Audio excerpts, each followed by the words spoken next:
ये कोई तरीका नहीं है। हमारे जवान, हमारे अफसर, हमारे जेसीओ साहिबान, उनकी जिंदगियां इतनी सस्ती नहीं है कि उनको घटिया हथियार मिले और उनकी जानें चली जाएं। सॉरी, क्या श्रीलंका भेजेगा, क्या मालदीव्स भेजेगा, क्या इंडोनेशिया भेजेगा, कौन सबमरीन्स भेजेगा वहां पे तो दादा सबमरीन्स आएंगी चाइना की।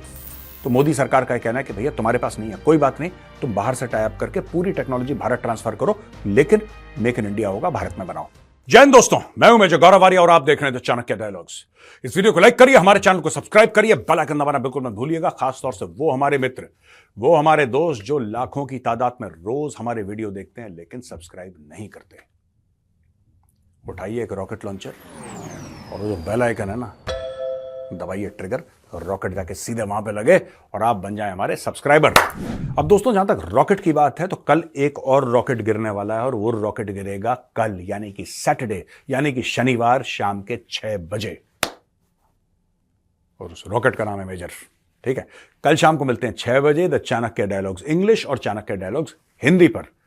आप जरूर आइएगा, आपकी और हमारी बातचीत होगी, आपके सवाल होंगे, हमारे जवाब होंगे। दोस्तों, I look forward to meeting you tomorrow at 6 PM on the Chanakya dialogues Hindi and Chanakya dialogues English. चलिए दोस्तों, बात रॉकेट्स की हो रही है, बात हथियारों की हो रही है, तो अब मैं आपको यह बताता हूं कि भारत में कौन कौन से नए हथियार आ रहे हैं। भारत में जैसे कि एक अंबार सा लग गया हथियारों का, और ये हथियार भारत क्यों ला रहा है, भारत क्यों खरीद रहा है। अभी हाल ही में 2-3 बड़ी बड़ी डील्स आई हुई है दोस्तों। मैं विस्तार पूर्वक उन डील्स के बारे में आपको बताऊंगा, लेकिन यह जानना जरूरी है कि भारत ऐसा कर क्यों रहा है। आखिर ऐसी क्या मजबूरी हो गई भारत की कि भारत कह रहा है कि ये भी हथियार लाओ, वो भी हथियार लाओ। देखिए, इसमें 2-3 कारण है। पहले तो कई दशकों से हमने ये मिस आउट कर दिया। जो पुरानी सरकारें थी वहां पे हथियार बड़े मुश्किल से रो रो के आते थे, जब आते थे तो हमारा जो पूरा का पूरा जो सिस्टम है वो पुराना हो गया। तो आप ये मत सोचिएगा कि उनके एडिशन में नए हथियार आ रहे हैं, जैसे कि MiG-21 बाइसन, वही हवाई जहाज जो अभिनंदन ने चलाया था। आपको पता है उसका नाम क्या है दोस्तों? किस नाम से उसको पुकारा जाता है MiG-21 बाइसन को? MiG-21 बाइसन अब थैंकफुली फेज आउट हो गया है, लेकिन MiG-21 बाइसन को कहा जाता था फ्लाइंग कॉफिन, यानी कि उड़ता हुआ ताबूत। उसको द विडो मेकर भी कहा गया। और हमारे कितने पायलट्स, आपको पता है, आप जाके इंटरनेट पे चेक कर सकते हैं, शायद 1001 पायलट्स की डेथ हो गई है। उसमें से काफी ज्यादा पायलट्स ऐसे हैं जो नॉन कॉम्बैट एक्सीडेंट्स में मारे गए हैं। क्या आपको एक बात पता है कि जब भारत की पार्लियामेंट पर अटैक हुआ था, याद होगा आपको, पार्लियामेंट अटैक, उसके बाद ऑपरेशन पराक्रम करा। ऑपरेशन पराक्रम में लड़ाई पाकिस्तान के साथ नहीं हुई, सिर्फ भारतीय फौज बॉर्डर तक पहुंची थी। वहां पे माइंस ले करी गई, माइंस वहां से उठाई गई, यानी कि माइनिंग और डीमाइनिंग का प्रोसेस हुआ, यानी कि बारूद की सुरंगें जो लगाते हैं कि सामने से अगर इन्फेंट्री आए, दुश्मन आए, उनके टैंक आए तो उड़ जाएं, राइट। आपको पता है हमारे कितने भाई वीरगति को प्राप्त हुए?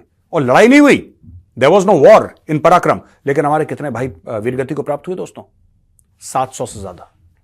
कारगिल में, जो कि एक लड़ाई थी, जो कि एक प्रॉपर युद्ध था, कारगिल में हमारे कितने भाई वीरगति को प्राप्त हुए आपको पता है? 527। यानी कि एक लड़ाई में, एक जंग में हमें कम नुकसान हुआ, एक एक्सरसाइज में हमें ज्यादा नुकसान हुआ। क्यों? Third rate technology, third rate manufacturing. ये सच्ची बातें हैं, कड़वी बातें हैं, लेकिन सच्ची बातें हैं बॉस, और कहना चाहिए। आपको नहीं बताऊंगा तो किसको बताऊंगा? थोड़ा आपका भी तो खून खोले कि भाई ये हो क्या रहा था। इतने भाई चलेगा, कोई पूछने वाला नहीं है। जाके इंटरनेट पे देखिए, ऑपरेशन पराक्रम कैजुअलिटी टाइप करिए, डेथ्स इन ऑपरेशन पराक्रम टाइप करिए गूगल में, तब आपको पता लगेगा। क्या लड़ाई हुई थी Parakram? No, not at all. Indian armed forces border पे गई, army navy air force, right, border पे गई, और तकरीबन 10-11 महीने बाद वो बॉर्डर से वापस आ गई। ना इंडियन आर्मी ने पाकिस्तान के अंदर एंट्री करी, ना पाकिस्तानियों ने इंडिया के अंदर एंट्री करी, लेकिन 700 से ज्यादा हमारे भाई वीरगति को प्राप्त हो गए। इसीलिए जरूरी है ये नए नए हथियार लाना। कोई अगर देश के दुश्मन के साथ लड़े और फिर वीरगति को प्राप्त हो, बुरा लगता है, लेकिन छाती चौड़ी होती है, लगता है हाँ ठीक है यार, शेर का बच्चा है। पर यह कोई तरीका नहीं है। हमारे जवान, हमारे अफसर, हमारे जेसीओ साहिबान, उनकी जिंदगियां इतनी सस्ती नहीं है कि उनको घटिया हथियार मिले और उनकी जानें चली जाएं। Sorry, this is not acceptable to me as a citizen of this country. तो इसलिए बहुत अच्छी चीजें हो रही हैं, जो नए नए रोज हथियार आ रहे हैं दोस्तों। अब मैं आपको लिस्ट बताता हूं क्या क्या कमाल हो रहा है। सबसे पहले लगभग 40,000 करोड़ की एक डील है, जिसमें कि मझगांव डॉक और L&T Larsen and Toubro, L&T construction भी करता है, एल&टी डिफेंस एक बहुत बड़ा प्लेटफॉर्म है और बहुत क्रेडिबल बड़े से ज्यादा बहुत क्रेडिबल प्लेटफॉर्म है। एल&टी डिफेंस काफी काम करके दिया है। वो पोटेंशियली एक ऑर्डर रिसीव, मैं ये नहीं कह रहा कि उनको ऑर्डर मिल गया है, उनको पोटेंशियली एक ऑर्डर मिल सकता है 40,000 करोड़ का, जिसमें कि सरकार 6 सबमरीन्स यानी कि 6 एडवांस्ड सबमरीन्स पनडुब्बियां यह डेवलप करवा रही है प्रोजेक्ट 75 के तहत। इसमें काफी सारी चीजें हैं। They have gotten in touch with foreign vendors और उनसे टेक्नोलॉजी लेकर आ रहे हैं, complete absolute TOT, transfer of technology. अगर हमारे पास नहीं है तो मोदी सरकार का कहना है कि भैया तुम्हारे पास नहीं है, कोई बात नहीं, तुम बाहर से टाई अप करके पूरी टेक्नोलॉजी भारत ट्रांसफर करो, लेकिन मेक इन इंडिया होगा, भारत में बनाओ। ठीक है, नंबर 1। इन्होंने कौन कौन सी टेक्नोलॉजी लेकर आए हैं? Air independent propulsion, AIP। इसके लिए मझगांव डॉक ने पार्टनर करा। मझगांव डॉक भारतीय सरकार की कंपनी है, उसने पार्टनर करा है जर्मनी के TKMS से, थाइसनक्रुप मरीन सिस्टम्स, एंड एल&टी defence is partnered with Spain's Navantia. ठीक है, एक तो यह बात हो गई है। अब मैं आपको बताना चाहता हूं कि army aviation, Indian army aviation है। एविएशन वाले क्या करते हैं? वो ना हेलीकॉप्टर वाले नहीं होते, ये OPs का काम करते हैं, यहां से वहां जाना, पूरा एक एविएशन का बहुत तगड़ा नेट है।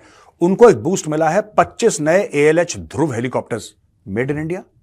ठीक है जी, भारत में बने हुए ध्रुव हेलीकॉप्टर्स, 25 ब्रांड न्यू हेलीकॉप्टर्स उनके लिए सैंक्शन हो गए हैं।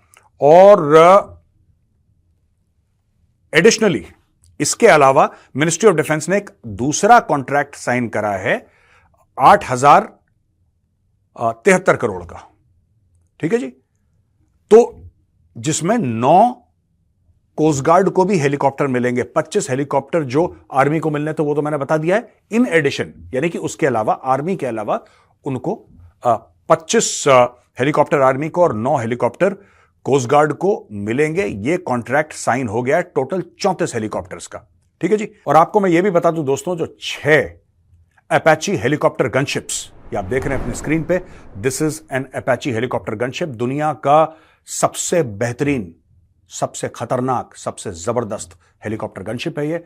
अमेरिकन मेड है, बोइंग ने बनाया है। ये अपाची 6 इंडियन आर्मी को आज 15 मार्च है आज की तारीख, आज जोधपुर में, यानी कि ये ठोकेंगे पाकिस्तान को।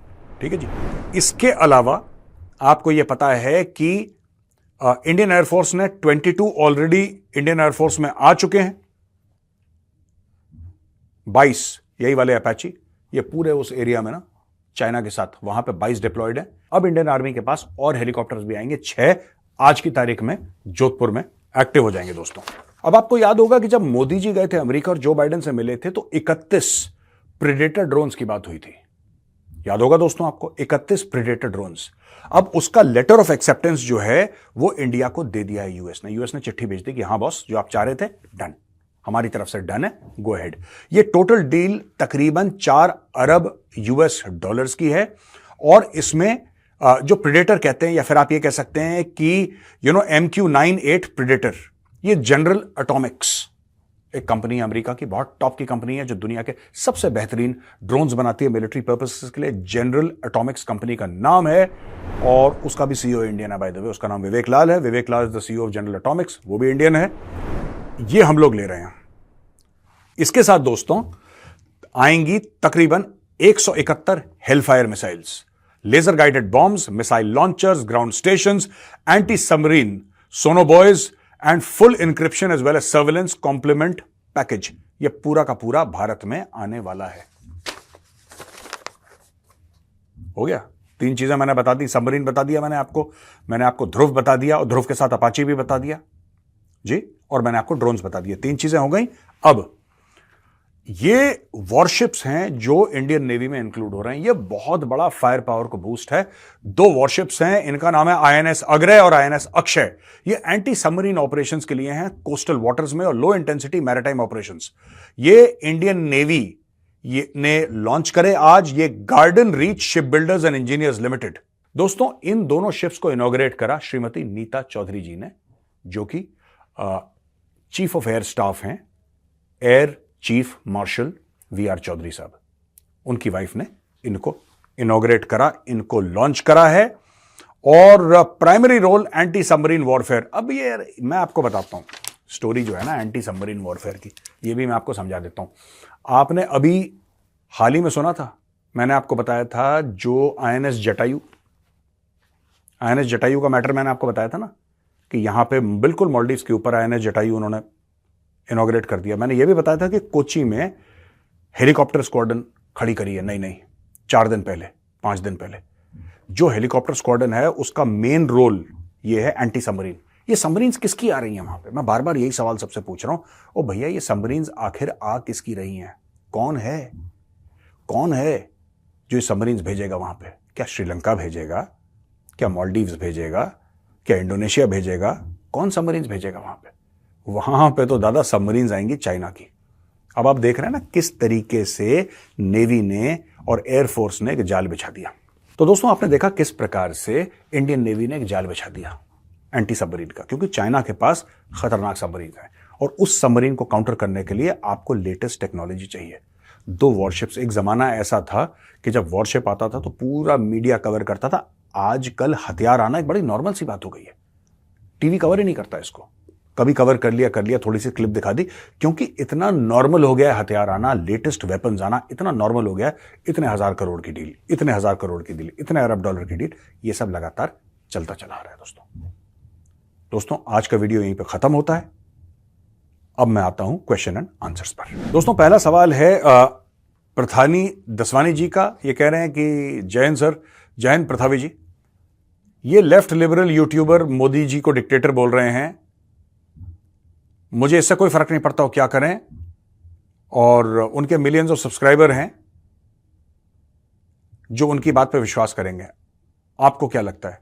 देखिए ऐसा है कि आप किसी को भी डिक्टेटर कह सकते हैं, आप किसी को भी अच्छा कह सकते हैं, किसी को भी बुरा कह सकते हैं, इससे कोई फर्क नहीं पड़ता, ठीक है ना। ये लोग मोदी जी को आज से गाली नहीं, ये लोग मोदी जी को 10 साल से गाली दे रहे हैं। जब वो प्रधानमंत्री नहीं बने थे तब से गाली दे रहे थे। मोदी जी आज भी प्रधानमंत्री हैं और वो लोग जो गाली दे रहे थे उनको चैनलों से लात मार के निकाल दिया लोगों ने। आज वो यूट्यूब का चैनल चला रहे हैं, ठीक है ना। तो कोई फर्क नहीं पड़ता, मोदी जी को कोई फर्क नहीं पड़ता, जिसको जो बोलना है बोलने दो, ठीक है। ये कभी भी अगर सच्चाई पे कोई भी बोल रहा है, आप उनकी मुझसे डिबेट करवाइए फेस टू फेस, कैमरा पे, पूरी दुनिया देखेगी, मैं तैयार हूं। मैं इनको ऐसी ऐसी बातें बता सकता हूं, ये इनकी जड़ें हिल जाएंगी, लेकिन ये कभी नहीं आएंगे। इन्होंने क्या करा मैं आपको बताता हूं। इन्होंने अपने मिलियंस ऑफ सब्सक्राइबर बना लिए, सब्सक्राइबर बनाने के बाद उनको ये चूरन देते रहते हैं। मैं एक और आपको बात बताऊं, बड़ी इंटरेस्टिंग। ये मोदी जी के खिलाफ नहीं है, ये एक्चुअली प्रो मोदी है। अब मैं बताता हूं क्यों। ये बात एक बार पहले भी मैंने समझाई थी। भाई स्टोरी ऐसी है कि ये जितने भी यूट्यूबर्स के बारे में आप बोल रहे हैं ना कि ये यूट्यूबर है, ऐसा करता है, वैसा करता है, ये मोदी के खिलाफ बोला, डिक्टेटर, ये सब, ये चाहते ही नहीं कि राहुल गांधी जीते। ये नहीं चाहते। ये चाहे मोदी जी को कितनी भी गाली दें, ये मोदी जी को कितना भी उल्टा सीधा बोलें, ये चाहते यही हैं कि मोदी जी अगले 2 बार 3 बार वही प्रधानमंत्री बने। आज मैं आपको लॉजिक समझाता हूं। इनकी दुकान, जो मोदी जी के खिलाफ रोज वीडियोस निकालने में जो इनकी दुकान चलती है, वो किस बेसिस पे चलती है? क्योंकि इनके जो मिलियंस ऑफ सब्सक्राइबर हैं वो वही सुनना चाहते हैं उससे। अब जब उससे सुनना चाहते हैं तो खड़े हो जाते हैं कैमरा के आगे हर रोज, और कैमरा के आगे हर रोज कंटेंट बनाना शुरू करते हैं। मोदी ऐसा, मोदी वैसा, मोदी को ये होना चाहिए, ये होना चाहिए, ऐसा होना चाहिए, वैसा। ये सारे ऐसे प्रोग्राम करते हैं। समझ गए आप? अब मैं आपको एक और बात बताता हूं। ये अगर एक मानिए आप, एक वैसे चांस तो 0 है, लेकिन एक बात मान लीजिए, फर्ज कीजिए, ठीक है, hypothetically, academically speaking, Modi ji चुनाव हार जाते हैं और राहुल गांधी बन जाता है प्रधानमंत्री। ठीक है, मुझे बोलते हुए हंसी आ रही है, लेकिन कोई बात नहीं। राहुल गांधी बन जाता है प्रधानमंत्री। इन यूट्यूबर्स का क्या होगा? इनकी दुकान बंद हो जाएगी रातों रात, क्योंकि फिर मोदी जी आ जाएंगे ऑपोजिशन में, और जब एक बार ऑपोजिशन में आ जाएंगे तो ये वीडियो किस पर बनाएंगे? इनकी तो कमाई ही वहां से है भाई। आज की तारीख में पॉलिटिकल पार्टीज इनकी फंडिंग कर रही हैं, या इनको यूट्यूब से जो मोटा पैसा मिल रहा है, क्योंकि मिलियंस ऑफ व्यूज आते हैं हर एक वीडियो पे। ये क्यों आते हैं? क्योंकि इनके सामने एक टारगेट है, उस टारगेट का नाम मोदी है। आप रोज मोदी को गाली दो, आपको पैसा मिलेगा। पर जब टारगेट ही हट जाएगा वहां से, जब टारगेट ही नहीं रहा, मोदी प्रधानमंत्री ही नहीं रहे, अगर मोदी प्रधानमंत्री, तो टारगेट है ही नहीं, इनकी कमाई 0 हो जाएगी। इसलिए ये चाहते हैं, मैं आपको पता, मैं इनको अच्छी तरीके से जानता हूं, and some of them I have known personally, I have met them. इनकी आदत यही है, इनकी आदत यही है कि गाली देते रहो, पैसे कमाते रहेंगे। और ये लोग इसी चीज की प्रार्थना करते हैं कि अगली बार 400 पार। ये इनकी प्रार्थना है, इनकी प्रार्थना में शामिल है। रात को सोने से पहले भगवान से हाथ जोड़ के बोलते हैं, भगवान इस बार प्रचंड बहुमत से मोदी जी को प्रधानमंत्री बनाया जाए, क्योंकि इनको 5 साल और गरियाना है भैया, तभी तो पैसे आएंगे। अगर मोदी नहीं रहेगा तो पैसे कहां से आएंगे इनके? सोचिए जरा इसके बारे में। अच्छा जी, राम भगत लता, जय श्री राम मेजर साहब और जय हिंद। जय हिंद राम भगत जी और जय श्री राम। आपने गुरपतन सिंह पन्नू के बारे में बात करी, मैंने एक चीज नोट करी है। 6 दिसंबर 23 को पन्नू ने बोला था पार्लियामेंट अटैक करेगा। Kind of attack happened in the parliament on same date. Also notable thing is this act and the smoke was released of typical yellow color. नहीं, ये सब नहीं है। ये सब आई एम सॉरी, ये आपका इमेजिनेशन है, राइट? नहीं, ये सब इमेजिनेशन है, ये ऐसा कुछ नहीं है। वो गलती से हो गया और पन्नू खुश हो गया इस चीज से, ठीक है ना? पन्नू कुछ नहीं कर सकता। मैं तो पन्नू से 10 बार कहता हूं, 10 बार कह चुका हूं कि सिर्फ भौंकेगा ही, काटेगा भी। कि सिर्फ भौंक रहा है तूने, काट यार, काट, कुछ तो कर, तब तो मैं पता लगे कि हमारा दुश्मन है, उसमें दम है। ये कुछ नहीं करने वाला, क्यूट सा है, क्यूट लोमड़ी पन्नू है ये, छोड़ दो आप। अमृत आनंद, जय हिंद मेजर सर। हमने तेजस के क्रैश के एक वीडियो देखा, पहली बार हमने खबर सुनी। क्या India's plan to increase defence exports, what can you do to counter this? कुछ नहीं है, क्या है? तेजस का क्रैश हुआ, पायलट सेफ है, सबसे पहली बात, पायलट सेफ है, ठीक है, जहाज दोबारा बन जाएगा। और हर एक जहाज क्रैश, सुखोई क्रैश नहीं हुआ, मिग क्रैश नहीं हुआ, चाइना के जहाज क्रैश नहीं होते, अमेरिका का F-35 जो वर्ल्ड का मोस्ट एडवांस एयरक्राफ्ट है, क्या वो क्रैश नहीं हुआ? सारे एयरक्राफ्ट क्रैश हुए। कोई ऐसा एयरक्राफ्ट है ही नहीं जो वाइड यूज में हो और वो क्रैश ना हुआ हो या कुछ उसके साथ मैल्फंक्शन ना हो। तो मशीन है यार। कल आप बोलेंगे साहब मैंने एक खास कंपनी का एसी लिया था, वो एसी खराब हो गया, क्या वो कंपनी के शेयर डूब जाएंगे क्योंकि मेरा एसी खराब हो गया? ऐसा कुछ नहीं होगा, ऐसा कुछ भी नहीं होगा। अब वो देखेंगे क्रैश क्यों हुआ है, अगर कुछ गड़बड़ चीज है उसको ठीक कर देंगे, एंड ऑफ स्टोरी। ऐसा कुछ नहीं होने वाला, डोंट वरी अबाउट इट। ऋषि ये कहते हैं मैं ऋषि हूं स्कॉटलैंड से, और मेरा सवाल है कि खालिस्तानियों को भौंकते हुए हम कई देशों से सुन सकते हैं और भारत से बहुत कम भौंकते हैं ये, but why don't we have their voices from Pakistan? हमें वाई डोंट वी, अच्छा ये कह रहे हैं कि हर जगह से भौंकते हैं और भारत से बहुत बहुत कम, वेरी वेरी लिटिल, लेकिन पाकिस्तान से ये क्यों नहीं भौंकते? पाकिस्तान में है ही नहीं कितने यार। पाकिस्तान में 2-3 पाल रखे हैं, उनको भी बोल रखा है पाकिस्तानी सरकार ने कि चुपचाप बैठे रहो, तो कम बोलते हैं वो। और आजकल पता नहीं किसने वीजा दे रखा है, अज्ञात वाले बड़े घूम रहे हैं पाकिस्तान में। पता है आपको ना अज्ञात कौन है? अज्ञात वाले बड़े घूम रहे हैं। किसी दिन वहां पे पहुंच के किसी खालिस्तानी के घर के आगे गुड नाइट कह देंगे, फिर गेम बच जाएगा। इसलिए दे आर क्वाइट। मुझे ऐसा लगता है कि ये थोड़ा सा ना खालिस्तानी डरे पड़े हैं अज्ञात वालों से। तो दोस्तों यहां पे हमारा ये वीडियो खत्म होता है। अगर आपको वीडियो अच्छा लगा तो इस वीडियो को लाइक जरूर करिएगा दोस्तों, सब्सक्राइब करिए हमारे चैनल को और बेल आइकन दबाना बिल्कुल भी मत भूलिएगा। जय हिंद, वंदे मातरम, भारत माता की जय।